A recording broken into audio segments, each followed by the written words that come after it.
Pense em um mundo mergulhado em um silêncio total. Não era a quietude que traz paz, mas sim um silêncio carregado e sufocante. O silêncio de quem aguarda algo.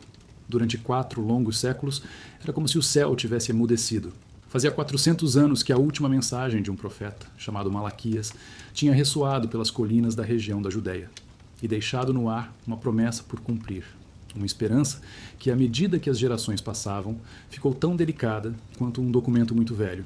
E antes de mergulharmos completamente nesta história sobre a promessa e a preparação, peço que tirem um momento para curtir o vídeo e se inscreverem no canal. Mas como sempre, façam isso apenas se o nosso trabalho aqui ressoar genuinamente com vocês. E já que estamos falando sobre um silêncio que precisa ser quebrado e sobre a esperança que nos conecta, quero ouvir a voz de vocês. Me digam nos comentários de que parte do mundo vocês estão nos acompanhando. É sempre poderoso ver como nossa comunidade se une de tantos cantos do mundo para ouvir estas histórias que quebram o silêncio do tempo. Agora, preparem o espírito. Silenciem o mundo ao redor e aguçem a audição de suas almas, como se estivessem no meio de um vale escuro, esperando pelo primeiro som do amanhecer. Contudo, nesse mundo de espera sufocante, em que a esperança parecia uma brasa quase apagada, uma voz estava prestes a explodir. O povo de Israel vivia dominado por uma águia cruel, o símbolo de Roma. O tempo glorioso de seus reis era apenas um sonho distante, e em cada coração fiel a mesma questão ardia. Até quando, Senhor? Onde está o libertador? Era neste mundo, um ambiente espiritual prestes a explodir, que essa voz estava para surgir.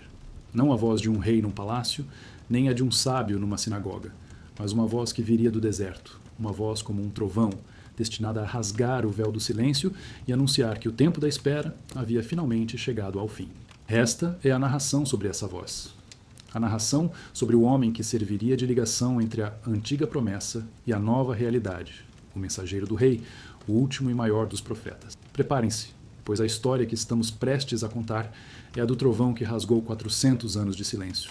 A história do homem que se tornou a dobradiça do tempo, provando que, mesmo na mais longa das esperas, Deus está sempre preparando o caminho para a sua chegada. A narração impactante de João Batista, o homem que nasceu de um fato extraordinário para preparar o caminho para o maior de todos os fatos extraordinários. Nas colinas irregulares da Judéia, distante da agitação política e religiosa de Jerusalém, morava um casal.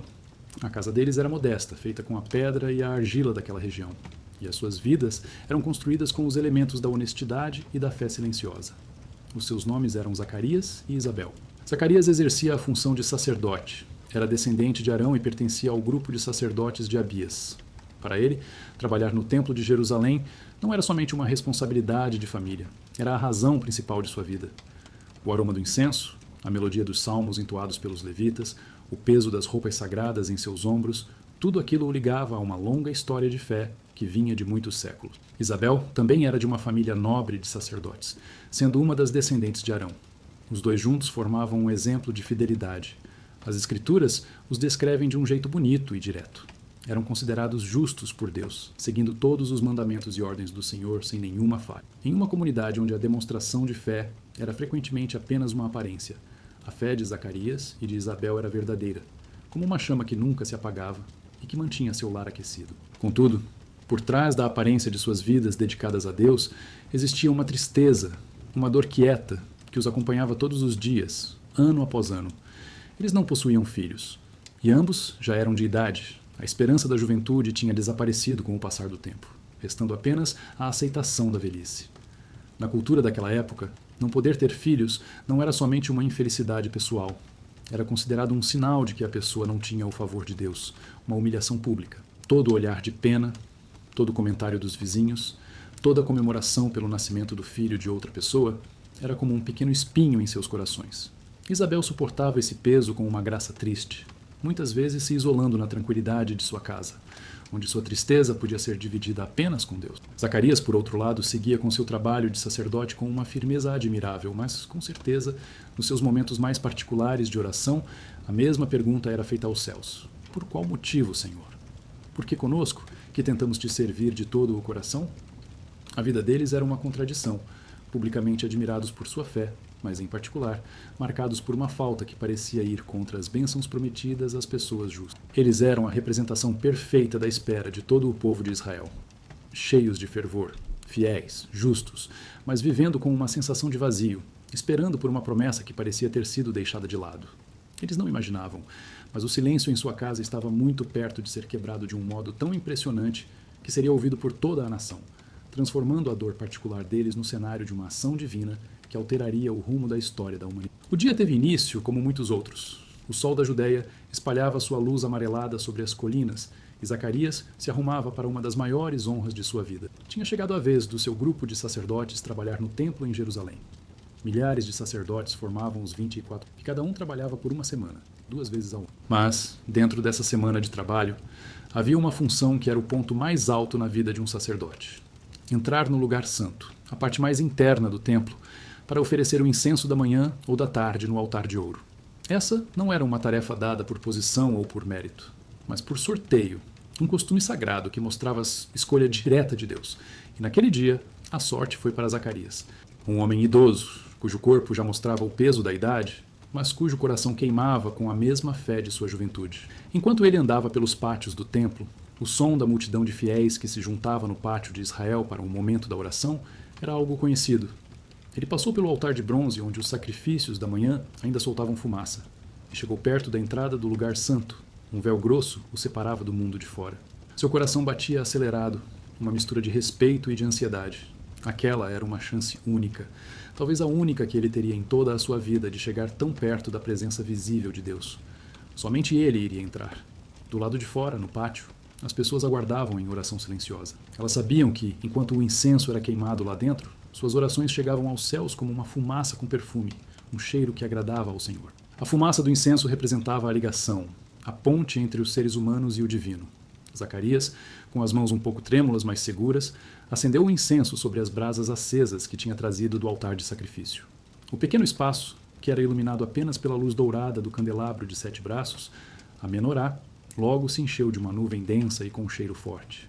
Do seu lado esquerdo ficava a mesa com os pães oferecidos a Deus. À sua frente, o altar de ouro do incenso. E um pouco mais adiante, o grande véu que escondia o lugar mais sagrado de todos, o Santo dos Santos. Foi nesse momento de maior seriedade, coberto pela nuvem de oração, que o mundo de Zacarias mudou completamente. À direita do altar de incenso, onde antes existia apenas a parede decorada, agora, uma presença luminosa, pura que um medo propagador tomou seu corpo e ele prendeu a respiração. Ele estava diante de um anjo do Senhor. O ser do céu, notando o pavor de Zacarias, falou. E sua voz não era como a voz humana, era como uma mistura de música e poder. Não se assuste, Zacarias. Sua prece foi atendida. Qual prece? A prece pelo perdão do povo de Israel que ele fazia naquele instante? Ou a prece de uma vida inteira, a prece por um filho que ele já tinha quase desistido de fazer? O anjo continuou. E cada palavra era como uma gota de chuva caindo em uma terra que estava seca há muitos anos. Sua esposa Isabel terá um filho, e você o chamará de João. O nome não foi uma escolha dele, foi uma ordem. João, que quer dizer, o Senhor é cheio de graça. A graça de Deus estava para se mostrar de um jeito que ele mal conseguia imaginar. Ele será uma fonte de alegria e de grande felicidade para você. E muitas pessoas ficarão felizes com o nascimento dele, porque ele será importante aos olhos do Senhor. A vergonha de não ter filhos seria trocada pela alegria, não apenas uma alegria particular, mas uma que alcançaria muitas pessoas. O anjo então explicou como seria e qual seria a missão daquela criança prometida. Ele nunca beberá vinho nem outra bebida alcoólica e será cheio do Espírito Santo desde o ventre de sua mãe. Ele seria um nazireu, dedicado a Deus desde o começo, separado para um objetivo sagrado, como Sansão e Samuel foram antes dele. Mas sua consagração seria ainda maior, cheio do Espírito Santo antes mesmo de nascer. E sua missão? Ele fará com que muitos do povo de Israel voltem para o Senhor, o seu Deus, e ele irá na frente do Senhor, com o mesmo espírito e poder de Elias. A citação de Elias era impressionante. A última promessa do Antigo Testamento, a promessa de Malaquias, era que Deus mandaria o profeta Elias antes da chegada do grande e terrível dia do Senhor. Esse filho, João, seria o cumprimento dessa profecia. Ele não seria a reencarnação de Elias, mas viria com a mesma força, a mesma coragem séria, a mesma paixão intensa para chamar o povo de volta para Deus. Sua tarefa era gigantesca. Preparar um povo pronto para receber o Senhor. Zacarias escutou tudo aquilo, a enxurrada de promessas divinas, a mudança de uma vida de tristeza, o anúncio de uma missão de importância universal para seu filho, que ainda nem havia sido concebido. Era informação demais. A razão, a experiência, a realidade de seu corpo idoso e do ventre de sua esposa, que não podia ter filhos, se ergueram como uma barreira contra a força daquela promessa. Ele olhou para o anjo e Sua condição humana, sua incerteza, se manifestou em palavras. Como posso ter certeza de que isso acontecerá? Eu sou um homem idoso e minha mulher também já tem idade avançada. Não foi uma pergunta por curiosidade, mas por falta de fé. Ele estava solicitando um sinal, porque a promessa era tão grande que parecia impossível de ser verdade. A resposta do anjo mudou de tom. A delicadeza foi substituída por uma autoridade divina e séria. Eu sou Gabriel. Eu sou aquele que fica na presença de Deus e fui mandado para falar com você e trazer estas boas notícias. Era uma leve repreensão. O anjo estava se apresentando como o mensageiro particular de Deus, o mesmo Gabriel que tinha se apresentado a Daniel séculos antes. Sua palavra era a palavra vinda do próprio trono do céu. E como Zacarias havia solicitado um sinal, ele o receberia. Um sinal que seria, ao mesmo tempo, um resultado de sua dúvida e uma forma de proteger a santidade da promessa. A partir de agora você ficará mudo e não conseguirá falar até o dia em que isso se realizar, pois você não confiou em minhas palavras, que se realizarão no tempo determinado. O silêncio. Zacarias, o sacerdote cujo trabalho era falar, abençoar, orar em voz alta, ficaria envolvido no mesmo silêncio que Deus havia mantido com Israel por 400 anos. Sua boca, que havia expressado dúvida, seria fechada, obrigando-o a guardar para si, a refletir, a esperar em silêncio enquanto a promessa de Deus se desenvolvia no ventre de sua esposa. Lá fora, no pátio, as pessoas começavam a ficar preocupadas. O sacerdote estava demorando muito. O ritual do incenso era relativamente rápido. O que poderia estar acontecendo lá dentro? A preocupação se transformou em cochichos na multidão. Será que ele havia sido castigado pela presença de Deus por algum pecado que ninguém sabia? Quando Zacarias finalmente saiu do lugar santo, a luz do sol pareceu forte demais para ele. Seus olhos estavam muito abertos, seu rosto estava pálido, e ele parecia um homem que tinha visto algo além do mundo real. As pessoas se aproximaram aguardando a bênção do sacerdote, que, por tradição, encerrava o ritual. Mas Zacarias abriu a boca e nenhum som foi emitido. Ele tentou falar, mas apenas gestos de desespero e sons que não formavam palavras saíram. Ele tentava explicar o que não podia ser explicado, comunicar o que não podia ser comunicado. Naquele instante, as pessoas entenderam. Ele não estava doente. Ele não estava apenas em choque. Ele havia tido uma visão. Algo divino tinha acontecido dentro daquele lugar sagrado. O silêncio de Zacarias se transformou em uma mensagem mais forte do que qualquer sermão. Era um sinal visível de que Deus estava finalmente começando a agir. O tempo de trabalho de Zacarias terminou, e ele retornou para sua casa nas colinas, levando consigo o peso e a honra de seu segredo. A viagem de volta deve ter sido a mais longa de sua vida. Como ele contaria a Isabel o que tinha acontecido? Como, sem poder falar, ele passaria a promessa de um anjo, a notícia de um filho, o motivo de seu silêncio?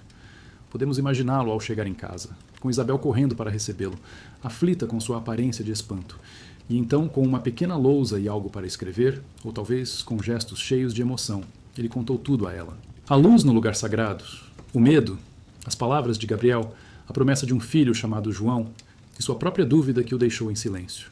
Isabel, uma mulher de fé profunda, não duvidou. Onde seu marido hesitou, ela permaneceu firme. E conforme o anjo havia anunciado pouco depois, o milagre teve início. Ela engravidou. A mulher que não podia ter filhos, a mulher de idade avançada, sentiu a vida crescer dentro dela. A vergonha de uma vida inteira começou a desaparecer, sendo trocada por uma alegria imensa e um sentimento de profundo respeito. Ela disse: "Isso é uma obra do Senhor. Agora ele me olhou com bondade para remover a minha humilhação diante das pessoas." Com grande sabedoria, Isabel optou por se afastar. Durante 5 meses ela ficou em casa. Não por vergonha, mas pelo contrário. Era para cuidar do milagre, para aproveitar a proximidade da obra de Deus em sua vida, longe dos olhares curiosos e das perguntas das pessoas.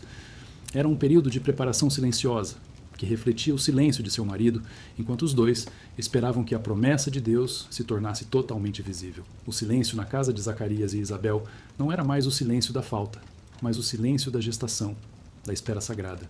Enquanto o bebê se desenvolvia em seu ventre, outra jovem, parente dela, também recebia uma visita de um anjo em uma cidade distante da Galileia. E quando Maria, grávida do Messias, foi visitar Isabel, o bebê no ventre dela, João, o profeta que ainda não havia nascido, deu um pulo de alegria, reconhecendo a presença de seu Senhor. Foi o primeiro ato de seu serviço profético, um testemunho dado de dentro do útero. O tempo da promessa estava se concretizando e o silêncio estava prestes a ser quebrado por 2 choros de recém-nascidos que mudariam o mundo para sempre.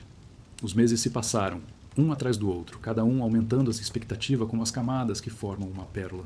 O corpo de Isabel mudava, a prova visível e crescente do milagre que antes era um segredo bem guardado. A notícia, como era de se esperar, se espalhou pela região montanhosa da Judéia. Os vizinhos e parentes, que por muito tempo compartilharam sua tristeza com olhares de compaixão, agora compartilhavam sua alegria com surpresa e admiração. A graça de Deus sobre ela era evidente, e a história do sacerdote mudo e de sua esposa idosa e grávida se tornou uma lenda local, contada em voz baixa com uma mistura de medo e respeito. Por fim, chegou o momento de Isabel dar à luz, e ela teve um filho, um menino forte e saudável, o filho da promessa. A alegria que encheu aquela casa simples foi imensa, limpando as últimas marcas de anos de vergonha e espera. Quando a notícia do nascimento se espalhou, todos que souberam se alegraram com ela, percebendo que o Senhor havia mostrado uma grande bondade. No 8º dia, de acordo com a lei de Moisés, a família e os amigos se juntaram para a cerimônia da circuncisão.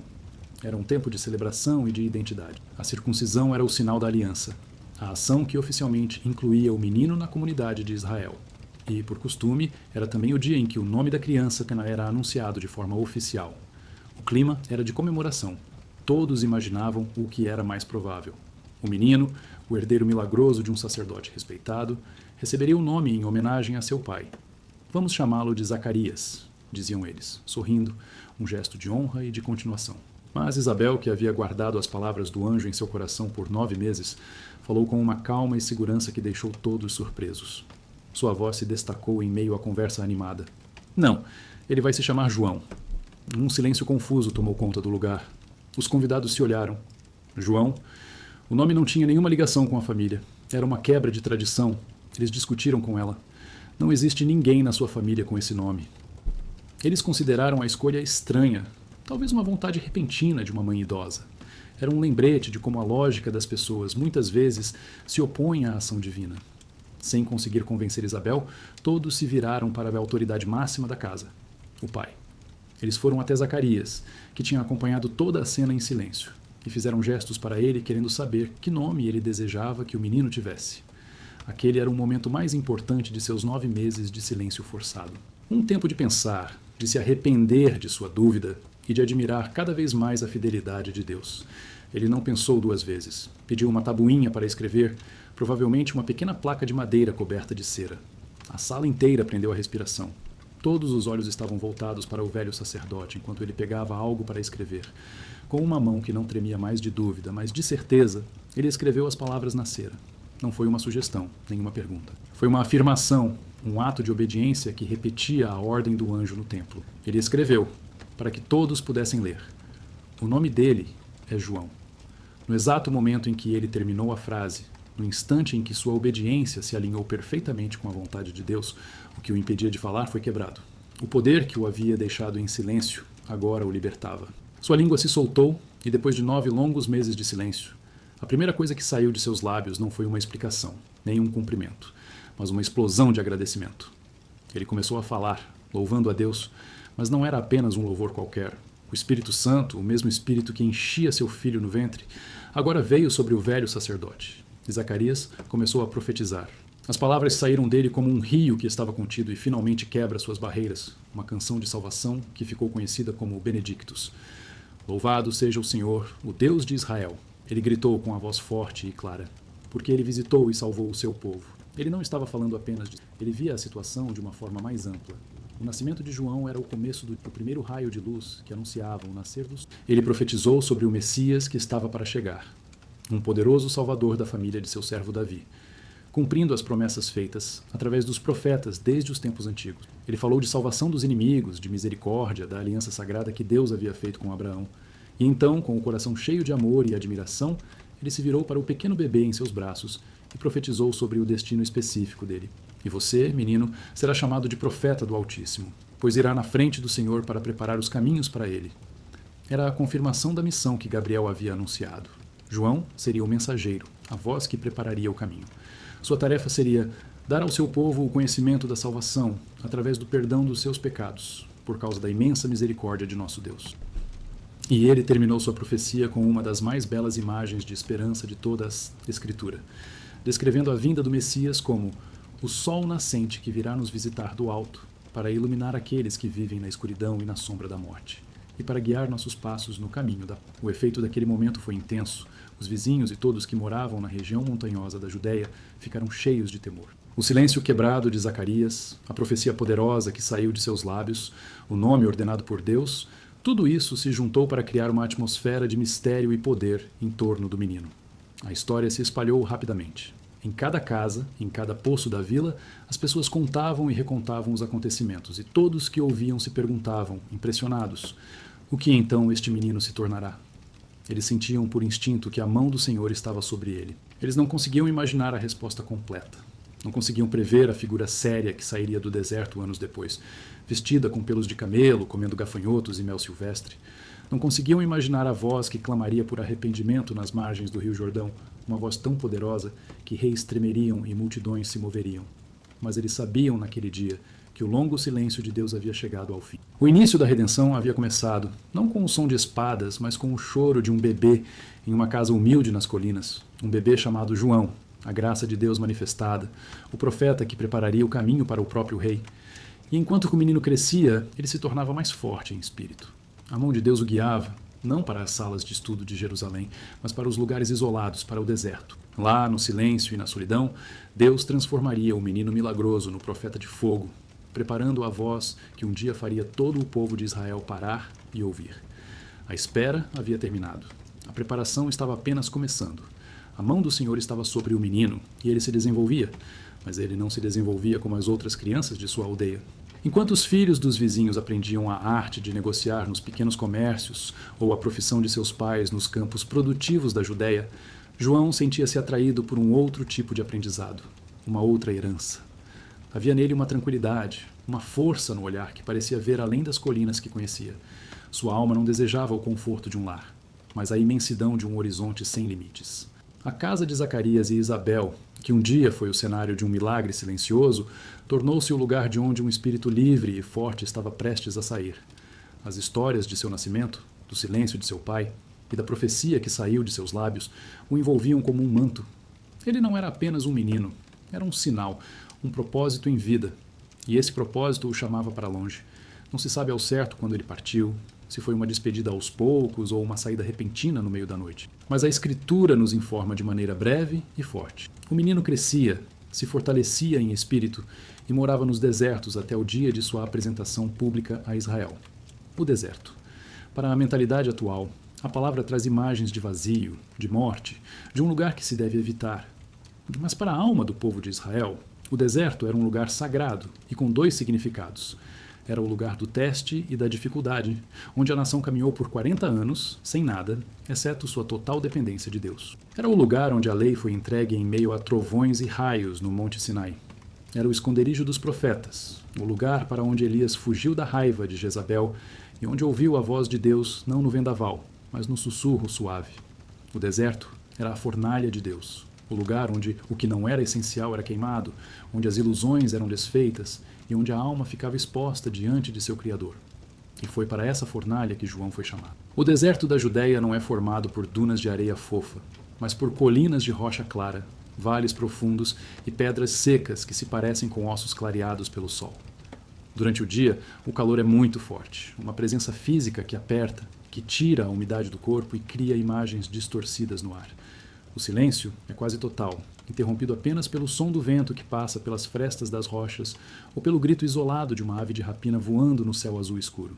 À noite, a temperatura cai bruscamente e o deserto se torna um lugar de frio intenso e sombras escuras. O céu noturno, sem as luzes das cidades, vira um espetáculo de uma clareza impressionante. Um veludo preto cheio de milhões de diamantes, uma lembrança constante da imensidão da criação e da pequenez do ser humano.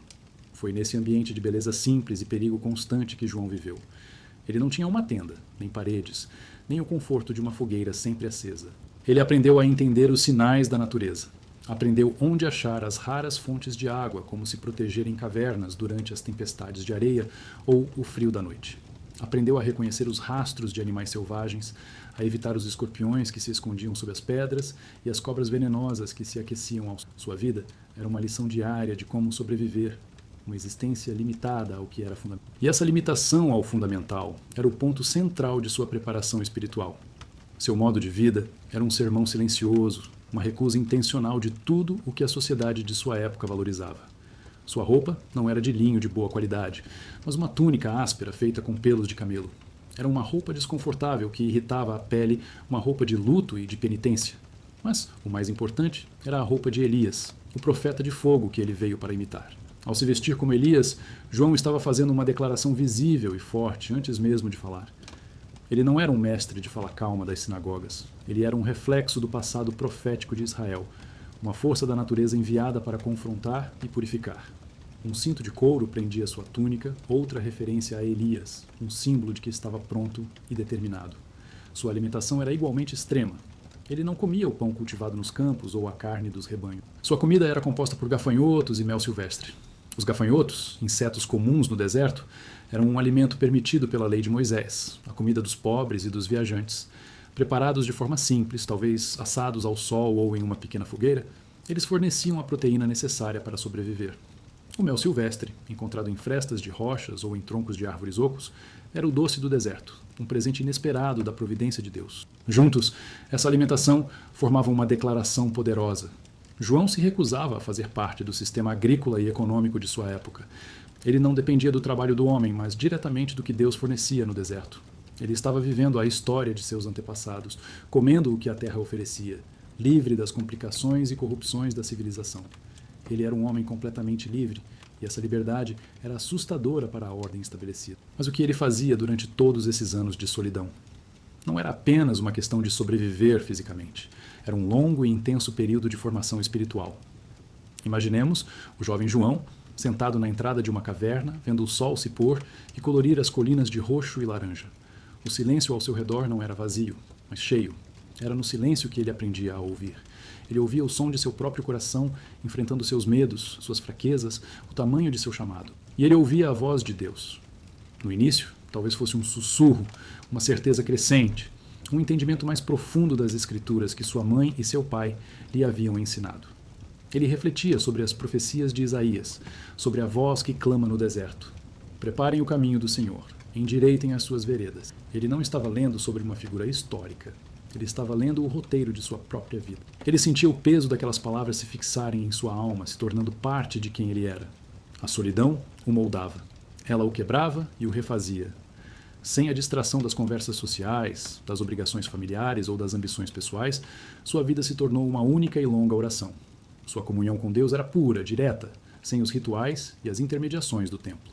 Ele falava com Deus no calor do meio-dia e no frio da madrugada. E Deus falava com ele, não em visões espetaculares, mas na certeza inabalável de sua missão. Ele estava sendo preparado para ser uma voz, e uma voz precisa ser clara, pura, sem hesitação. O deserto estava tirando qualquer traço de orgulho, qualquer desejo de ser aprovado pelas pessoas. Ele não se importaria com o que os reis pensassem, com o que os sacerdotes dissessem ou com o que as multidões pedissem. Seu único público era Deus. E então, após anos, talvez décadas de preparação silenciosa, o momento chegou. O evangelista Lucas marca esse momento com uma precisão histórica impressionante, como o toque de um sino que anuncia o início de um novo ato no drama da salvação. Foi no 15º ano do governo de Tibério César. Pôncio Pilatos era o governador da Judéia. Herodes Antipas, o governante da Galileia. Seus irmãos, Filipe e Lisânias, governavam outras regiões. E, no topo da hierarquia religiosa judaica, estavam Anás e Caifás, os sumos sacerdotes. Lucas lista esses nomes, os homens mais poderosos daquela parte do mundo, os eixos em torno dos quais a história parecia girar. E então, com uma simplicidade avassaladora, ele nos diz onde a verdadeira história estava acontecendo. Não era nos palácios de Roma ou nos salões de Jerusalém. Nesse tempo, diz Lucas, a palavra de Deus veio a João, filho de Zacarias, no deserto. A palavra de Deus não era mais um sentimento, uma convicção interna. Era uma ordem, uma unção, um fogo em seus ossos que não podia mais ser contido. O período de preparação havia terminado. O tempo do silêncio havia acabado. Era hora de falar. E assim, João surgiu. Não como um filósofo que vive isolado, piscando sob a luz do sol, mas como uma tempestade que se forma no horizonte e avança com um propósito inevitável. Ele saiu do deserto profundo e foi para a região ao redor do Rio Jordão. A escolha do local era tão importante quanto suas roupas e sua alimentação. O Jordão era a fronteira da terra prometida. Foi através de suas águas que Josué liderou os israelitas para a herança que Deus lhes havia dado. Era um lugar de novos começos, de travessia. E agora, João se postava em suas margens, chamando Israel para uma nova travessia. Não geográfica, mas espiritual. Sua aparência era chocante. Um homem de pele queimada pelo sol, com cabelos e barba longos e embaraçados, olhos que queimavam com uma intensidade profética e um corpo magro e musculoso, forjado pela austeridade. E a mensagem que saía de sua boca era ainda mais chocante. Não eram as complexidades teológicas dos fariseus ou as banalidades políticas dos saduceus. Era uma única palavra, martelada como um golpe de martelo. Arrependam-se. Em grego, a palavra é metanoia. Não significa apenas sentir pena por seus erros. Significa uma revolução completa da mente, uma mudança de 180 graus na direção de sua vida. Significa parar, virar-se e caminhar na direção oposta. Arrependam-se, ele bradava, sua voz ecoando pelo vale do Jordão, pois o reino dos céus está próximo. Aquelas palavras caíram sobre a nação espiritualmente sedenta como uma chuva forte. O reino, a tão esperada intervenção de Deus, a restauração de Israel, o tempo do Messias. João declarava que não era mais uma esperança distante, estava às portas, e a única maneira de se preparar para a chegada do rei era através do arrependimento radical. As notícias sobre esse profeta selvagem se espalharam como um incêndio, de Jerusalém, das aldeias da Judéia, das cidades da Galiléia e até de regiões mais distantes. As pessoas começaram a vir. Elas vinham em centenas, depois em milhares. Eram camponeses, pastores, artesãos, mulheres, homens, jovens e velhos. Elas caminhavam por dias, enfrentando a poeira e o calor, atraídas por uma força que mal conseguiam entender. O que elas encontravam no Jordão não era um espetáculo agradável. João não as entretinha. Ele as confrontava. Ele era a personificação da consciência de Israel. Raça de víboras, ele gritava para alguns que se aproximavam, talvez os líderes religiosos que vinham mais por curiosidade cética do que por arrependimento genuíno. Quem os advertiu para fugirem da ira vindoura? Sua linguagem era brutalmente honesta. Ele via através das máscaras de religiosidade. Para João, a linhagem não significava nada. Muitos se orgulhavam de sua herança, pensando: temos Abraão como nosso pai. Eles acreditavam que sua identidade étnica e religiosa era uma garantia de salvação. João demolia essa falsa segurança com uma imagem poderosa. Eu lhes digo que destas pedras Deus pode suscitar filhos a Abraão. Ele estava dizendo que a verdadeira identidade do povo de Deus não era uma questão de sangue, mas de um coração arrependido e transformado. E a urgência era total. O machado já está posto à raiz das árvores, e toda árvore que não der bom fruto será cortada e lançada ao fogo. Não havia tempo para debates, para adiamentos. O julgamento divino estava iminente, e a única resposta era uma mudança imediata e visível de vida. Ele exigia frutos dignos de arrependimento. Não era suficiente dizer as palavras certas, era preciso viver de uma nova maneira. E as multidões, tocadas no fundo de suas almas pela verdade nua e crua de suas palavras, começaram a perguntar: o que devemos fazer? A resposta de João era incrivelmente prática, atingindo o cerne da injustiça social e da hipocrisia de sua época. Para a multidão em geral, ele dizia: quem tiver 2 túnicas, reparta com quem não tem nenhuma, e quem tiver comida, faça o mesmo. O arrependimento começava com a generosidade radical e o cuidado com os pobres. Para os cobradores de impostos, odiados por sua corrupção e colaboração com Roma, ele não disse para abandonarem seus empregos. Ele disse: não cobrem nada além do que lhes foi estipulado. O arrependimento para eles era a honestidade, o fim da extorsão. Para os soldados, talvez soldados judeus a serviço de Herodes, ou até mesmo legionários, ele também não disse para desertarem. Ele disse: não pratiquem extorsão, não acusem ninguém falsamente e contentem-se com o seu salário. O arrependimento para eles era o fim do abuso de poder. Sua mensagem era clara: a fé verdadeira transforma a maneira como você vive, como trata as pessoas, como lida com o dinheiro e com o poder. E para aqueles cujos corações eram quebrantados por sua mensagem, ele oferecia um sinal, um ritual poderoso: o batismo. Ele os levava para as águas barrentas do rio Jordão. O batismo não era uma invenção de João. A imersão ritual, ou o mikvé, era uma prática comum no judaísmo para a purificação de impurezas. Mas o batismo de João era diferente. Não era um ritual repetível. Era um batismo único de arrependimento para o perdão dos pecados. Ao entrar na água, a pessoa estava confessando seus pecados, reconhecendo sua necessidade de purificação. Ao ser imersa por João, era como se sua vida antiga estivesse sendo afogada, enterrada nas águas. E ao emergir, ofegante e encharcada, ela estava se comprometendo publicamente com uma nova vida, uma vida de retidão, em preparação para a vinda do Messias. O cenário nas margens do Jordão deve ter sido extraordinário. Milhares de pessoas, de todas as classes sociais, formando filas, confessando seus pecados em voz alta, chorando, e depois entrando nas águas para serem batizadas por aquele homem de fogo. Era um avivamento em massa, um movimento espiritual de uma escala que não se via em Israel há séculos. A nação estava sendo despertada de seu sono espiritual. O silêncio havia sido definitivamente quebrado, substituído pelo som de confissões, pelo espirrar da água e pela voz de trovão do profeta do deserto. A expectativa messiânica, que antes era uma brasa, agora era uma fogueira crepitante. A pergunta na mente de todos era inevitável. Vendo sua autoridade, seu poder, sua santidade austera, muitos começaram a se perguntar em seus corações: seria ele o Cristo? Seria João finalmente o Messias tão esperado? A fama de João havia atingido seu auge. Ele era a figura mais falada em toda a Judéia e Galiléia. Delegações de sacerdotes e levitas foram enviadas de Jerusalém pelo Sinédrio para interrogá-lo oficialmente. A elite religiosa estava nervosa. Quem era esse homem que agia com tanta autoridade, que atraía multidões e que perdoava pecados através do batismo? Tudo isso fora da estrutura do templo? Eles o confrontaram diretamente. Quem é você? A resposta de João foi imediata, humilde e absolutamente. Ele confessou e não negou. Eu não sou o Cristo. Ele sabia que o maior perigo para sua missão era que as pessoas o confundissem com o destino final, quando ele era apenas o sinal de trânsito. Eles insistiram. Então, quem é você? É Elias? Ele respondeu, não sou. Embora viesse no espírito e no poder de Elias, ele não era o próprio Elias ressuscitado. É o profeta? Eles perguntaram, referindo-se ao grande profeta como Moisés que Deuteronômio prometia. Não, ele respondeu novamente. Finalmente, exasperados, eles disseram, diga-nos quem você é, para que possamos dar uma resposta àqueles que nos enviaram. O que você diz a seu próprio respeito? E então, João se definiu, não por quem ele era, mas pelo que ele fazia, usando as palavras da profecia que o moldou no deserto. Eu sou a voz do que clama no deserto. Endireitem o caminho do Senhor. Ele era apenas uma voz, a voz que preparava o caminho para aquele que era a palavra. E ele começou a falar sobre ele, aquele que estava por vir. No meio de vocês está alguém que vocês não conhecem, ele disse à delegação de Jerusalém. E então ele falou de sua grandeza esmagadora. Ele é aquele que vem depois de mim, do qual não sou digno de desamarrar as correias das sandálias. Naquela cultura, desamarrar as sandálias de alguém era a tarefa do mais baixo dos escravos. João estava dizendo que, comparado à grandeza do Messias que estava chegando, ele nem sequer se qualificava para ser seu escravo mais humilde. Ele estava diminuindo a si mesmo para exaltar o rei. Ele batizava com água, um batismo externo de arrependimento.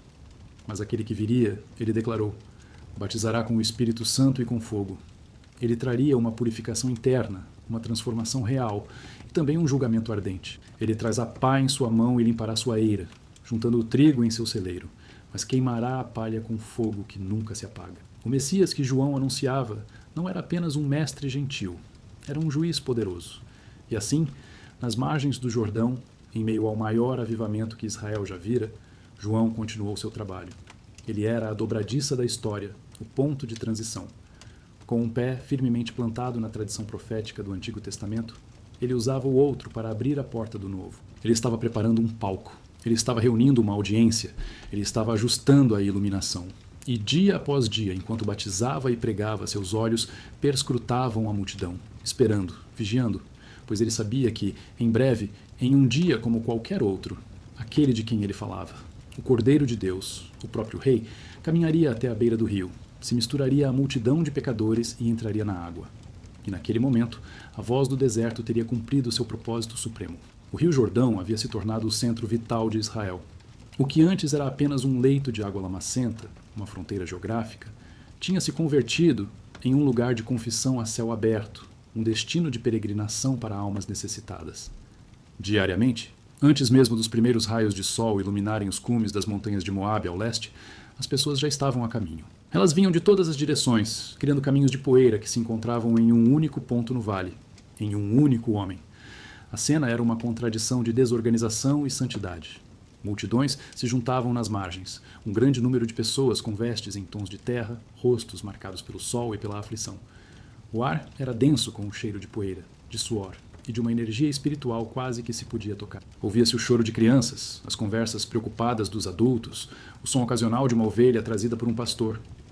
Mas quando a figura de João Batista surgia, vindo de sua solidão no deserto para ocupar seu lugar à beira da água, um silêncio se instalava na multidão, um silêncio de expectativa e respeito.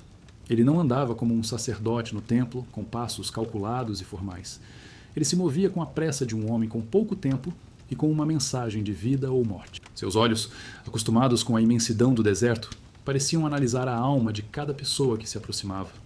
Neles não havia uma condenação fria, mas um fogo que buscava queimar a palha da mentira e mostrar o grão da verdade. E sua voz, quando falava, não era para acalmar, mas para acordar. Ela cortava a minha acomodação como um machado, exigindo uma sinceridade que a maioria das pessoas passava a vida inteira tentando evitar. O ponto central de seu trabalho era o ato do batismo, uma cena física que representava uma verdade espiritual profunda. Não era um ritual limpo e organizado. A margem do rio era cheia de lama, escorregadia. As pessoas entravam na água com suas roupas de trabalho, com a poeira da estrada ainda nos pés. O batismo de João era uma imersão na realidade. Primeiro, havia a confissão. Um por um, eles se aproximavam de João, que estava na água até a cintura. E ali, publicamente diante de Deus e da multidão, eles diziam seus pecados em voz alta. Pense na coragem que isso exigia. Um comerciante admitindo sua desonestidade, um marido admitindo sua traição, um filho admitindo seu desrespeito pelos pais. Eram as feridas secretas da nação sendo mostradas à luz do dia. Era uma purificação coletiva, um reconhecimento em conjunto de que algo estava muito errado, não apenas com a nação sob o domínio romano, mas com o coração de cada pessoa. A voz de João não era um instrumento cirúrgico. Era uma ferramenta de demolição, quebrando as aparências de justiça própria. Ele não oferecia conselhos psicológicos ou palavras de autoajuda. Sua mensagem era de duas opções: arrependimento ou julgamento. E a multidão, com fome de autenticidade em um mundo de religião de aparências, respondia a essa sinceridade brutal. Após a confissão, João colocava sua mão forte sobre o ombro da pessoa. Ele não sussurrava palavras de perdão fácil. Seu toque era o de um profeta, um representante de Deus. E então ele o submergia. A imersão era completa. Por um instante breve e assustador, o mundo sumia. O som da multidão era abafado, a luz do sol era bloqueada e a pessoa estava envolvida no abraço frio e escuro do Jordão. Era um ato simbólico de morte. A morte para a pessoa antiga, para a vida de pecado, para a falsa identidade. Era um enterro. E então, com a mesma força, João os puxava para cima. Eles saíam da água sem fôlego, cuspindo, com os olhos piscando contra a luz. O ar nunca pareceu tão doce, a luz nunca pareceu tão brilhante. Era um ato de ressurreição, uma nova vida, um novo começo, um compromisso de seguir um novo caminho, um caminho endireitado para o Senhor. Cada batismo era uma história de transformação, um testemunho visível que fortalecia a fé de todos os que viam. Era um movimento que se alimentava de si mesmo, crescendo em poder e alcance a cada dia. Mas nem todos que iam ao Jordão iam com o coração arrependido. Muitos iam com o coração cheio de orgulho e desconfiança. Um dia, um grupo se aproximou, destacando-se da multidão como pavões em um galinheiro. Eram os fariseus e os saduceus. Eles não vinham para se misturar, mas para observar, para avaliar. Os fariseus, vestidos com suas roupas impecáveis, com as franjas da lei bem visíveis, eram os protetores da pureza ritual e da tradição oral. Eles se viam como a elite espiritual de Israel, separados do povo comum por sua dedicação minuciosa a cada detalhe da lei. Os saduceus, por outro lado, eram a aristocracia sacerdotal, a classe dominante. Ricos, com ligações políticas com Roma, eles controlavam o templo e sua grande economia. Eram conservadores em teologia, rejeitando a crença na ressurreição, em anjos ou espíritos, que os fariseus defendiam. Embora fossem rivais ferrenhos em quase tudo, eles se uniram em sua desconfiança mútua em relação a esse profeta do deserto. João representava uma ameaça existencial para ambos. Ele agia fora da autoridade deles, pregava o perdão dos pecados fora do sistema de sacrifícios do templo que os saduceus controlavam e oferecia um caminho direto para Deus que ignorava as tradições complexas que os fariseus defendiam. Eles se aproximaram com um ar de superioridade, esperando talvez interrogar João, testar seu conhecimento, encontrar uma falha em sua teologia. Mas João não lhes deu a chance. Ele se virou para eles e o fogo em seus olhos se intensificou.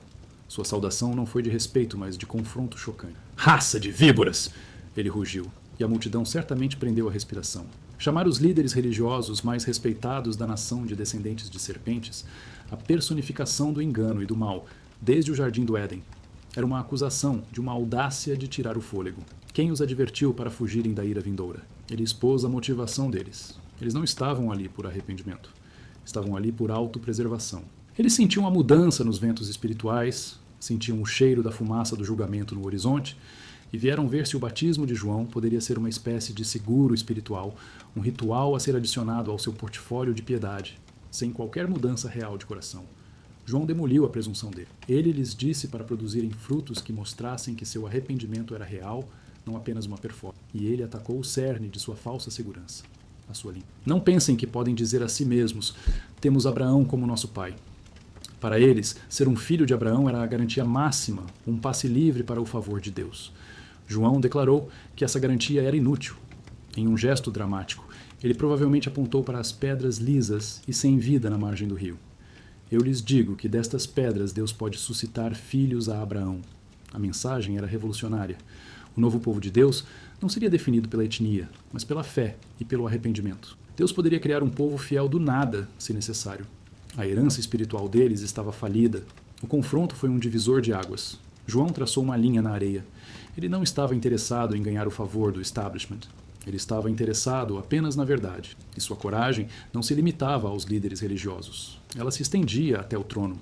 O governante da Galiléia e da Pérea, a região onde João frequentemente pregava, era Herodes Antipas, filho de Herodes, o Grande. Antipas era um homem astuto e sensual, um governante fantoche de Roma, mais preocupado com seus palácios e prazeres do que com a justiça ou o bem-estar de seu povo. E ele havia cometido um escândalo que chocava até mesmo os padrões frouxos da época. Ele havia se divorciado de sua própria esposa para se casar com Herodias, que era não apenas sua cunhada, mas também sua sobrinha. E para fazer isso, ele a convenceu a se divorciar de seu irmão Filipe. Era uma teia sórdida de adultério, incesto e ambição, uma afronta direta à lei de Moisés.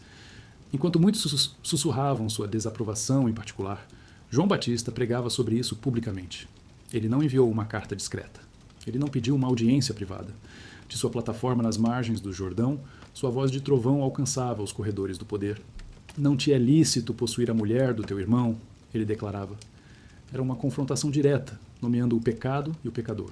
Ele estava dizendo ao rei que sua autoridade terrena não o colocava acima da lei de Deus. Era um ato de coragem suicida. Herodes, um homem paranoico e inseguro, ficou furioso. Herodias, a mulher no centro do escândalo, ficou ainda mais. A semente do martírio de João foi plantada naquele momento, mas ele não recuou. Sua lealdade era a um rei superior, e ele não diluiria sua mensagem para agradar a um governante terreno. Em meio a esses confrontos e ao trabalho diário de batizar as massas, João mantinha uma vigília constante. Ele era a voz, mas ainda esperava pela palavra. Ele era o preparador do caminho, mas ainda esperava pelos passos do rei. E então, um dia, ele veio. Não havia trombetas angelicais, nem uma carruagem de fogo. De fato, para a multidão, ele era indistinguível. Um homem de talvez 30 anos, com a poeira da Galiléia em suas sandálias e a serenidade do céu em seus olhos, caminhou até a beira do rio e entrou na fila com os outros. Ele se juntou aos cobradores de impostos, às prostitutas, aos camponeses, a todos os pecadores que haviam vindo confessar e ser purificados. Era Jesus. João o ouviu, e naquele instante o universo pareceu parar. Não sabemos como o reconhecimento aconteceu. Talvez tenha sido uma revelação instantânea do Espírito Santo, um conhecimento divino que inundou a alma de João. O profeta, que era destemido diante de reis e sacerdotes, de repente se sentiu totalmente indigno. Toda a sua vida, toda a sua preparação no deserto, toda a sua pregação ardente, tudo havia levado a este único momento. E sua reação foi de recuo, de protesto humilde. Quando Jesus chegou à sua frente pronto para ser batizado, João tentou impedi-lo. Eu é que preciso ser batizado por ti, ele disse, sua voz provavelmente um sussurro chocado. E tu vens a mim? A lógica de João era impecável. O batismo era para pecadores arrependidos, e ali estava o único sem pecado, o Cordeiro de Deus. Por que ele precisaria de um batismo de arrependimento? Era como o sol pedindo luz a uma vela.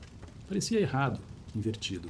A resposta de Jesus foi calma, mas cheia de uma autoridade gentil que silenciou o profeta. Deixe assim por enquanto. Convém que assim façamos para cumprir toda a justiça. Aquelas palavras continham um oceano de significado. Jesus não estava sendo batizado porque precisava se arrepender. Ele estava sendo batizado para cumprir toda a justiça. O que isso significava? Significava, em primeiro lugar, uma identificação total com a humanidade que ele veio salvar. Ao entrar nas águas do Jordão, ele não estava se confessando, mas estava se colocando ao lado dos pecadores. Ele estava dizendo: eu estou com vocês. Eu assumo a sua condição. Eu entro na sua história de quebrantamento. Era o primeiro passo de sua jornada para a cruz, onde ele não apenas estaria ao lado dos pecadores, mas se tornaria pecado por eles. Em segundo lugar, era a inauguração oficial de seu ministério público. Assim como um rei era ungido para o seu reinado, Jesus estava ali para ser ungido pelo Espírito para a sua missão. Em terceiro lugar, era um endosso divino ao ministério. Ao se submeter ao batismo de João, Jesus estava validando o profeta e sua mensagem. Ele estava declarando que o caminho que João preparou era, de fato, o caminho de Deus. João, ouvindo a profundidade e a autoridade nas palavras de Jesus, consentiu. O maior homem nascido de mulher estava prestes a realizar o ato mais humilde com mãos que devem ter tremido, não de medo, mas de reverência esmagadora. João Batista batizou Jesus. Ele o levou colocou a mão sobre ele e o submergiu. E quando Jesus saiu da água, orando, o véu entre o céu e a terra foi rasgado. O que aconteceu a seguir não foi apenas para Jesus ou João. Foi uma declaração para toda a criação. Os céus se abriram. Não foi uma separação gradual das nuvens. Os evangelhos usam uma palavra grega, schizo, que significa rasgar, dividir violentamente. Era como se Deus estivesse rasgando a cortina de 400 anos de silêncio para falar de forma audível e visível mais uma vez.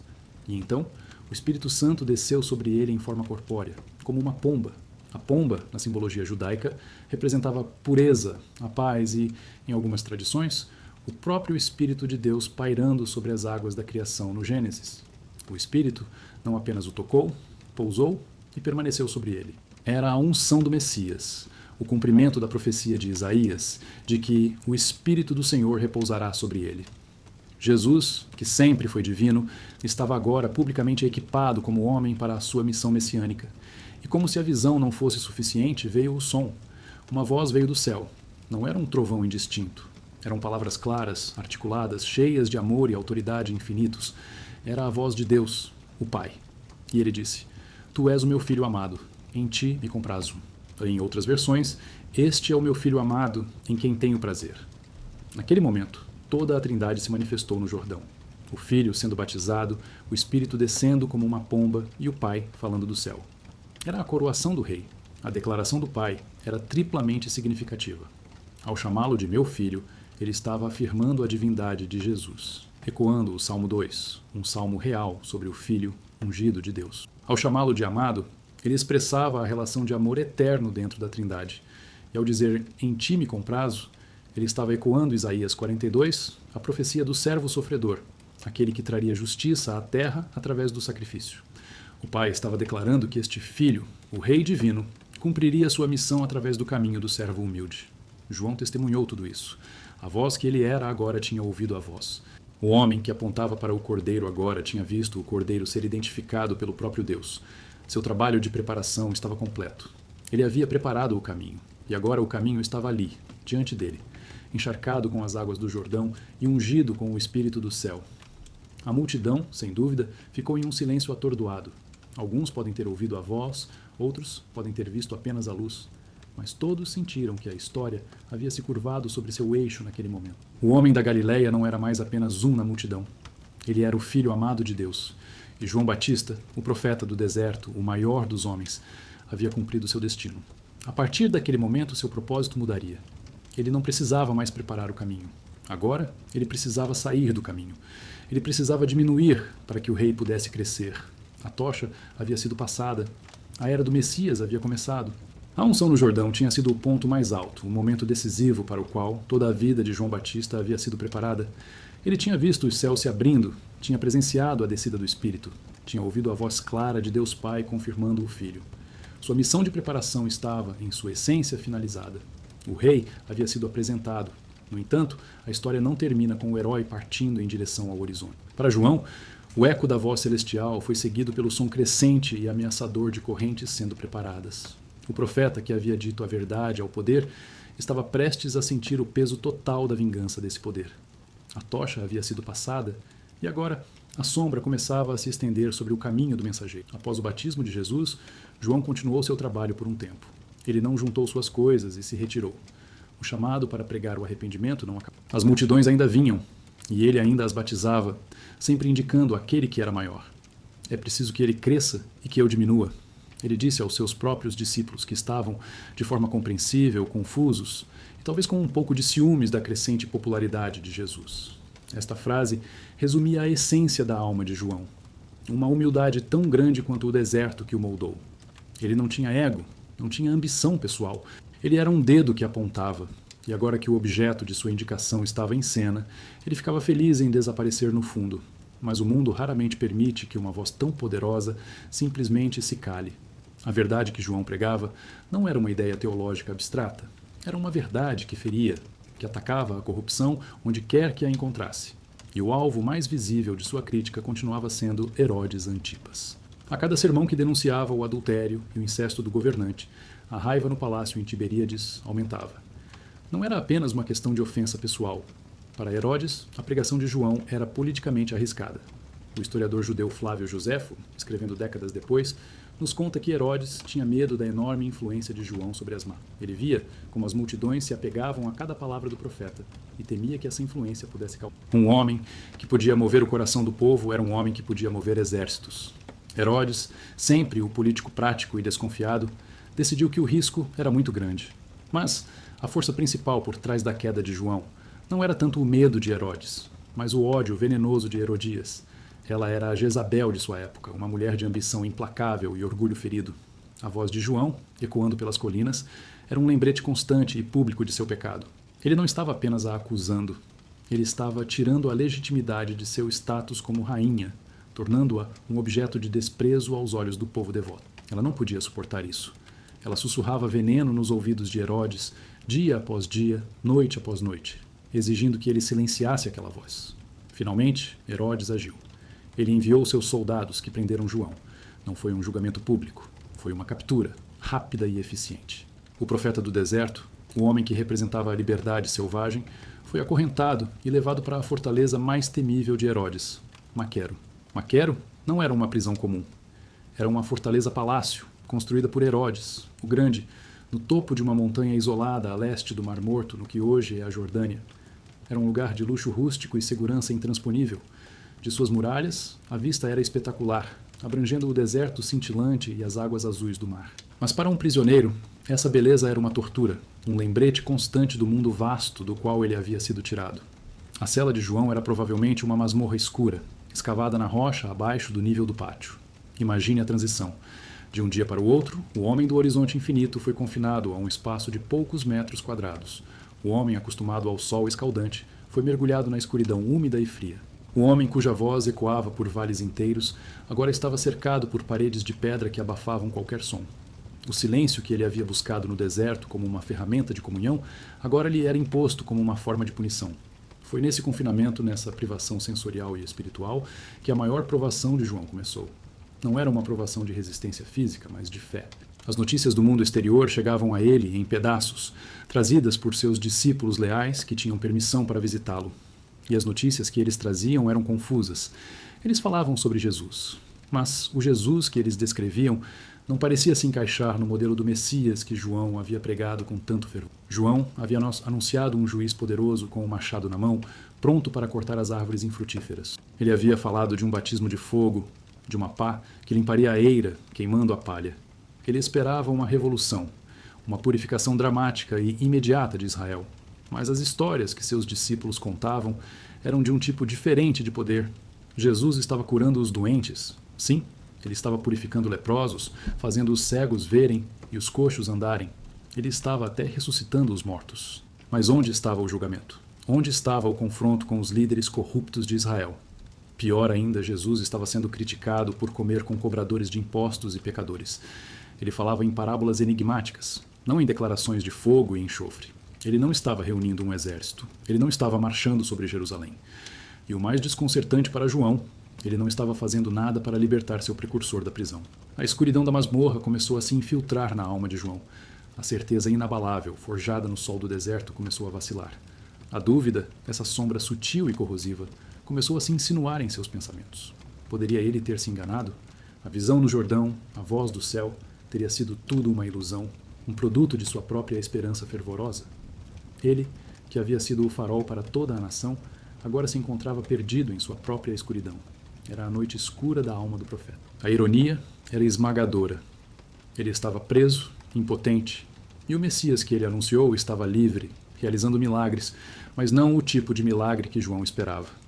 A dúvida se tornou tão insuportável que ele precisava de uma resposta. Ele chamou 2 de seus discípulos. Sua missão era direta, e a pergunta que eles carregavam era uma das mais pungentes de todo o Novo Testamento. Eles viajaram de Maquero, através do deserto e do Vale do Jordão, até a Galileia, onde encontraram Jesus.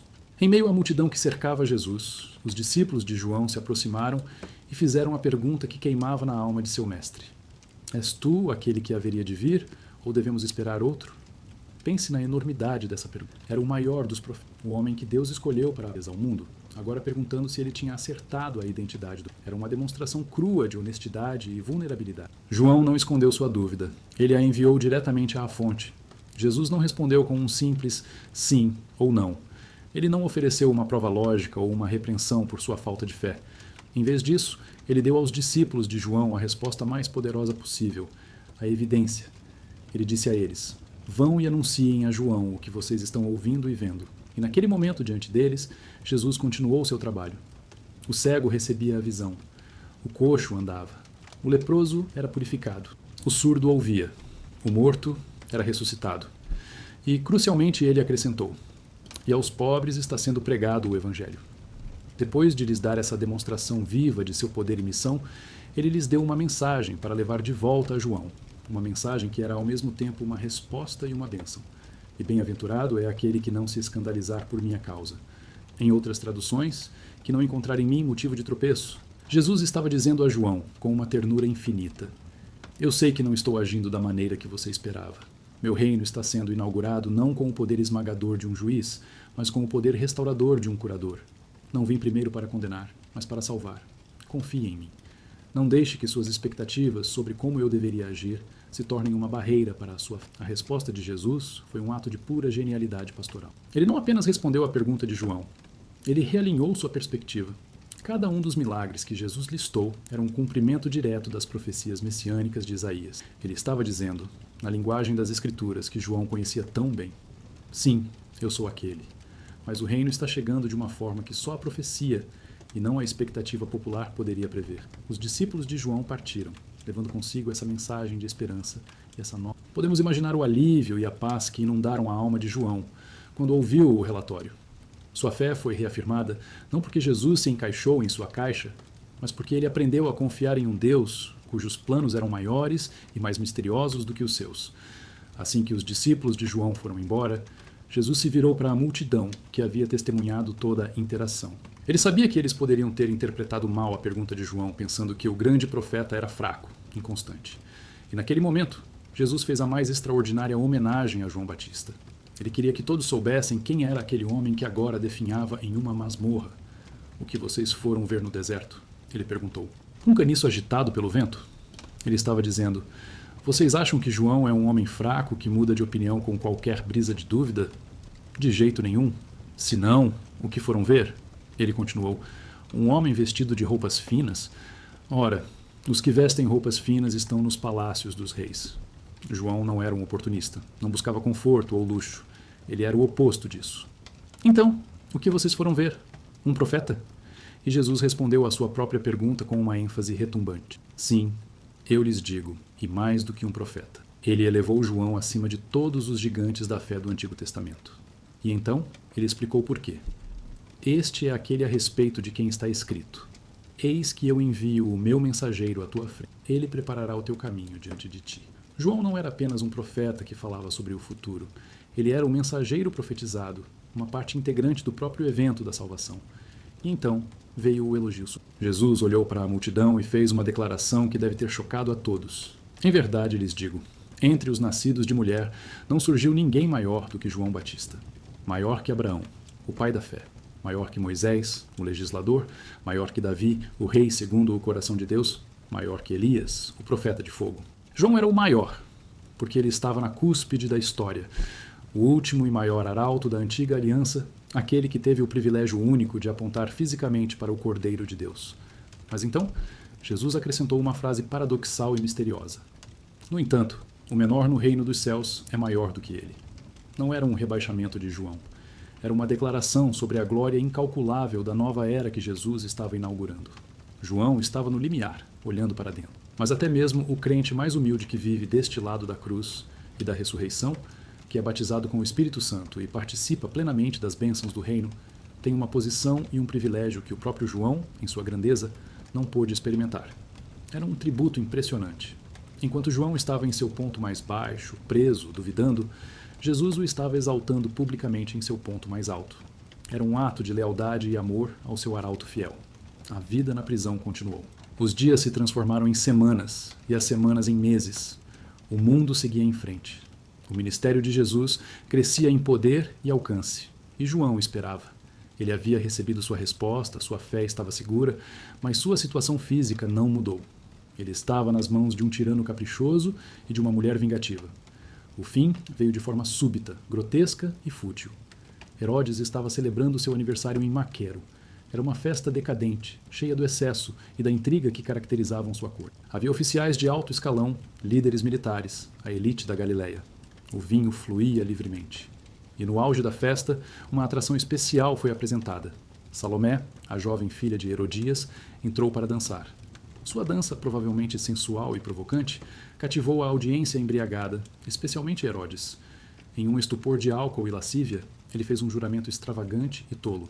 Peça-me o que quiser e eu lhe darei. Ele disse a ela, até a metade do meu reino. Ele estava tentando impressionar seus convidados, mostrando sua magnanimidade e poder. A jovem, sem saber o que pedir, correu para sua mãe. E Herodias viu sua chance. Aquele era o momento que ela esperava, a oportunidade perfeita para sua vingança. Ela não pediu riquezas, nem poder, nem terras. Ela pediu a única coisa que seu coração envenenado desejava. A cabeça de João Batista, ela disse à filha. Salomé voltou ao salão de banquetes, aproximou-se do rei e fez seu pedido macabro. Quero que me des agora mesmo, num prato, a cabeça de João Batista. O salão de festas ficou em silêncio. A névoa do álcool se dissipou da mente de Herodes, substituída pelo frio do horror. O Evangelho de Marcos nos diz que o rei ficou profundamente triste. Ele não queria matar João. Ele tinha um respeito relutante pelo profeta. Ele ouvia João, ficava perplexo, mas ainda assim o ouvia com interesse. Ele sabia que João era um homem justo e santo, mas ele estava preso. Preso por seu próprio juramento estúpido, feito publicamente. Preso por seu orgulho. Recuar agora, na frente de todos os seus convidados importantes, seria um ato de fraqueza, uma humilhação insuportável. Seu ego valia mais para ele do que a vida de um homem justo. A decisão foi tomada. Ele deu a ordem. Um carrasco foi despachado para os calabouços escuros abaixo. Não sabemos os detalhes. Se João foi acordado do sono, se ele teve um momento para orar. Mas em pouco tempo, a espada do carrasco fez seu trabalho. A voz que clamava no deserto foi silenciada para sempre. O carrasco voltou ao salão de banquetes, carregando um prato. E sobre ele, a cabeça ensanguentada do maior homem nascido de mulher. Ele a entregou a Salomé, que por sua vez a levou para sua mãe, Herodias. A vingança estava completa. A verdade havia sido decapitada para satisfazer o orgulho de uma rainha adúltera. Quando os discípulos de João ouviram a notícia devastadora, eles vieram, corajosos em sua lealdade, e pediram o corpo. Eles pegaram os restos mortais de seu mestre, o corpo sem cabeça, e o sepultaram. E então eles fizeram a única coisa que podiam fazer. Eles foram e contaram a Jesus. A morte de João foi uma prefiguração sombria do que o próprio Jesus enfrentaria. Ambos foram rejeitados pelos líderes religiosos. Ambos foram mortos por governantes fracos e corruptos. A morte de João marcou o fim de uma era. A antiga aliança, com sua longa linhagem de profetas, encontrou seu fim glorioso e trágico naquele calabouço escuro. Mas sua morte não foi um fracasso. Ele havia cumprido sua missão perfeitamente. Ele havia preparado o caminho. Ele havia apontado para o Cordeiro. Ele havia diminuído para que Cristo pudesse crescer. A voz podia ter sido silenciada, mas a palavra, a quem ele anunciou, estava apenas começando a falar. E sua voz ecoaria pela eternidade. A comemoração no palácio de Maquero prosseguiu, mas o ambiente estava carregado com o cheiro de sangue e falsidade. A música parecia vazia, os risos eram sem vontade. Um prato de prata manchado de vermelho havia se tornado o foco silencioso da festa terrível, um prêmio da vingança de uma rainha e da fraqueza de um rei. Enquanto Herodias talvez olhasse para a cabeça de seu inimigo com uma satisfação obscura, e enquanto Herodes tentava afogar sua consciência pesada em mais vinho, nas masmorras abaixo, o corpo decapitado de João Batista permanecia em um silêncio final e total. A voz mais importante em Israel em 400 anos havia sido calada por causa de uma dança sensual e uma promessa de bêbado. A falta de sentido da cena era quase tão chocante quanto sua crueldade. Não foi um sacrifício nobre em um lugar público, nem uma execução formal após um julgamento. Foi um assassinato de bastidores, um agrado de festa, a vida do maior dos profetas trocada por um momento de diversão e pela proteção do ego de um tirano. A notícia da execução se espalhou como uma onda de choque. Para os discípulos de João, a dor era imensa. Eles tinham largado tudo para seguir este homem de fogo, este exemplo de integridade. Eles o tinham visto encarar as multidões, enfrentar os fariseus, e agora ele se fora, sua vida tirada de uma forma tão indigna. com uma coragem vinda do amor e da lealdade, eles foram até a fortaleza, pediram o corpo de seu mestre e o enterraram. Foi o último ato de serviço, um funeral em luto silencioso, o fim de um movimento que havia abalado a nação profundamente. E depois de cumprirem seu dever, eles fizeram a única coisa que fazia sentido. Foram até Jesus. Eles lhe contaram tudo. A Escritura não registra a resposta verbal imediata de Jesus, mas sua ação fala mais do que as palavras. Ao saber da notícia, ele se afastou. Ele entrou em um barco e foi para um lugar isolado. O homem de dores estava de luto. Ele estava de luto por seu primo, o companheiro de milagre desde o ventre. Estava de luto por seu mensageiro fiel, o homem que havia preparado seu caminho com uma coragem tão intensa. E talvez estivesse de luto pela dureza do coração humano, pela escuridão que podia apagar uma luz tão brilhante de uma forma tão cruel. A morte de João foi um aviso, uma sombra da cruz que se projetava para trás no tempo. Jesus sabia que o mesmo ódio que havia decapitado o mensageiro um dia pregaria o Messias em um madeiro. A morte de João não foi o fim de sua influência. Pelo contrário, foi o começo de seu legado. Ela firmou sua imagem na consciência de Israel. Ele não era mais apenas um profeta, ele era um mártir. E sua morte serviu como um espelho, refletindo a verdadeira natureza dos poderes contra os quais Jesus estava lutando. Refletiu a falência moral da liderança política, representada em Herodes, um homem que temia mais a opinião de seus convidados de festa do que o julgamento de Deus. Refletiu a corrupção da elite religiosa, que, embora não diretamente envolvida em sua morte, havia rejeitado sua mensagem de arrependimento e criado o clima de hostilidade que permitiu que tal atrocidade acontecesse. O povo comum via isso claramente. Mesmo após sua morte, a pergunta "quem é Jesus?" era frequentemente respondida com "é João Batista". Essa crença, embora factualmente incorreta, revelava o quão profundamente a figura de João havia se gravado em suas mentes. Para eles, apenas o poder de um profeta como João poderia explicar os milagres de Jesus. O próprio Herodes era assombrado por essa ideia. Quando ouvia falar dos feitos de Jesus, ele, aterrorizado, dizia aos seus servos: "Este é João Batista. Ele ressuscitou dos mortos, e é por isso que poderes milagrosos atuam nele." O fantasma do profeta que ele assassinara o assombrava, um testemunho do poder indelével da verdade sobre a consciência culpada. Jesus, em seus ensinamentos, continuou a honrar João, usando-o como um ponto de referência para testar a sinceridade das pessoas. Certa vez, quando os principais sacerdotes e anciãos o confrontaram no templo, questionando sua autoridade, Jesus virou o jogo contra eles com uma pergunta genial sobre João. O batismo de João, ele perguntou, era do céu ou dos homens? Os líderes ficaram presos. Eles não podiam dizer do céu, porque isso significaria admitir que eram pecadores por terem rejeitado João, e por extensão, por rejeitarem aquele a quem João apontou. Mas eles não podiam dizer dos homens, porque temiam a multidão, que considerava João um profeta. Sua covardia e hipocrisia foram expostas. Eles só puderam responder: não sabemos. A memória de João, portanto, continuou a ser uma força, uma luz que revelava essa escuridão nos cantos mais orgulhosos da sociedade. Mas qual é o legado duradouro de João Batista? Por que ele, um homem cuja carreira pública durou talvez pouco mais de um ano, é considerado maior do que qualquer um nascido de mulher? Seu legado pode ser visto em pelo menos 4 áreas cruciais. Primeiro, João foi a ponte final e indispensável entre a antiga e a nova aliança. Por 4.000 anos, a história da redenção havia sido uma história de promessas. Deus prometeu a Adão e Eva um descendente que esmagaria a cabeça da serpente. Ele prometeu a Abraão que através dele todas as nações seriam abençoadas. Ele prometeu a Moisés um profeta maior. Ele prometeu a Davi um filho cujo reino nunca teria fim. Os profetas, por séculos, acrescentaram detalhes a este retrato, falando de um servo sofredor, de um rei justo, de um renovo de Jessé. Mas todas essas eram promessas, vistas à distância. João foi o primeiro homem na história a se virar, sair da linha de profetas que apontavam para o futuro e apontar para uma pessoa presente, dizendo: ele está aqui. A espera acabou. Eis o Cordeiro de Deus. Ele foi o cumprimento da profecia e o último dos profetas, fechando um capítulo da história e abrindo o outro. Sem João, a transição seria abrupta, o contexto estaria faltando. Ele foi o trailer divinamente ordenado para o filme mais grandioso da história. Segundo, João redefiniu radicalmente a natureza do arrependimento e da identidade do povo de Deus. Antes dele, a identidade judaica estava largamente ligada à etnia e à observância ritual. João declarou que isso não era suficiente. Ele pregou um arrependimento que era profundamente pessoal, ético e transformador. Produzam frutos dignos de arrependimento, ele exigia. A fé não era uma herança, mas uma decisão. Não era um status, mas uma ação. Ao batizar publicamente judeus como se fossem gentios precisando de conversão, ele estava demolindo o orgulho nacional e a falsa segurança religiosa. Ele estava preparando o terreno para a mensagem de Jesus de que o reino de Deus é acessível a todos que se arrependem e creem, independentemente de sua linhagem. Ele universalizou o chamado à santidade, tornando-o uma questão do coração, não do sangue. Terceiro, o legado de João é um testemunho eterno do poder da integridade e da coragem. Ele era um homem sem preço. Ele não podia ser comprado com conforto, intimidado pelo poder ou seduzido pela popularidade. Em uma era de compromisso e corrupção, sua integridade era tão austera e bela quanto o deserto que o moldou.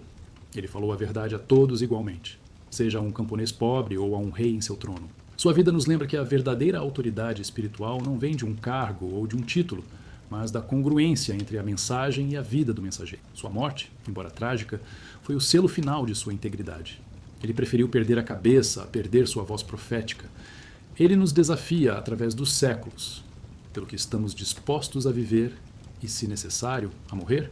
Quarto, e talvez o mais importante, o legado supremo de João é sua humildade centrada em Cristo. O homem que foi chamado de o maior por Jesus se via como o menor. Sua vida pode ser resumida em sua própria frase magnífica: é necessário que ele cresça e que eu diminua. João entendeu que sua vida não era sobre ele. Sua grandeza não estava em si mesma, mas em sua proximidade com Cristo. Ele era a testemunha, não o noivo. Ele era o amigo do noivo, cuja alegria era completa ao ouvir a voz do noivo. Em um mundo, e até mesmo em círculos religiosos, que muitas vezes celebram a autopromoção, o carisma pessoal e a construção de plataformas, a vida de João é um antídoto radical. Ele nos ensina que o objetivo final de toda vida e ministério fiel não é atrair seguidores para nós mesmos, mas apontá-los para longe de nós, em direção a Jesus. A verdadeira medida do sucesso, para João, era o seu próprio desaparecimento na luz crescente da glória de Cristo. A história de João Batista não termina, portanto, em um calabouço em Maqueiro. A voz não foi verdadeiramente silenciada. Ela ecoa em cada chamado ao arrependimento, em cada ato de coragem profética, em cada vida vivida com integridade intransigente, em cada momento de humildade que exalta a Cristo. Ele foi a primeira vela acesa para anunciar o amanhecer, e embora sua chama tenha sido violentamente apagada, ela havia cumprido seu propósito. Havia nos mostrado a chegada do sol da justiça. E assim, ao olharmos para trás, para a figura imponente de João Batista, vestido em pelos de camelo, com os olhos ardendo com o fogo do céu, não vemos apenas um personagem histórico. Vemos um arquétipo, um chamado para cada um de nós. A vida de João nos faz perguntas fundamentais. Qual é o deserto em nossa vida que Deus está usando para nos preparar, para nos despir do supérfluo e nos forçar a depender somente dele? Qual é a mensagem que ele nos deu para proclamar a verdade que precisamos falar, mesmo que nossas vozes tremam? Qual é o Herodes em nossa cultura, a estrutura de poder corrupta ou a imoralidade aceita que somos chamados a confrontar, não com ódio, mas com a clareza da verdade? E, acima de tudo, como podemos viver de tal maneira que, no final, tudo em nós aponte para longe de nós mesmos e para a beleza, a glória e a suficiência de Jesus Cristo? A história de João Batista começa com um milagre em uma casa silenciosa e termina com uma decapitação em um palácio barulhento. Mas essa não é toda da história. A verdadeira história é a de uma fidelidade inabalável. Ele foi fiel no deserto quando ninguém estava olhando, e foi fiel diante de reis quando todos estavam. Ele foi fiel em sua pregação, sem diluir a mensagem para agradar as multidões. Ele foi fiel em sua dúvida, levando-a honestamente a Jesus. E ele foi fiel até a morte, selando seu testemunho com seu próprio sangue. Ele foi, em todos os sentidos, a voz. Uma voz que não falava de si mesma, mas que preparou o caminho. Uma voz que, por causa de sua fidelidade, agora faz parte do grande coro celestial, cantando os louvores não do mensageiro, mas do rei. Sua vida foi um trovão que anunciou a vinda da chuva da graça, e por causa dele, o mundo nunca mais seria o mesmo. Ele foi o eixo sobre o qual a história da salvação girou, o último sussurro da promessa e o primeiro grito da realização. Ele foi João Batista, o maior dos homens, o mais humilde dos servos, o amigo do noivo, a voz que ainda clama a cada um de nós, através dos séculos: preparem o caminho do Senhor,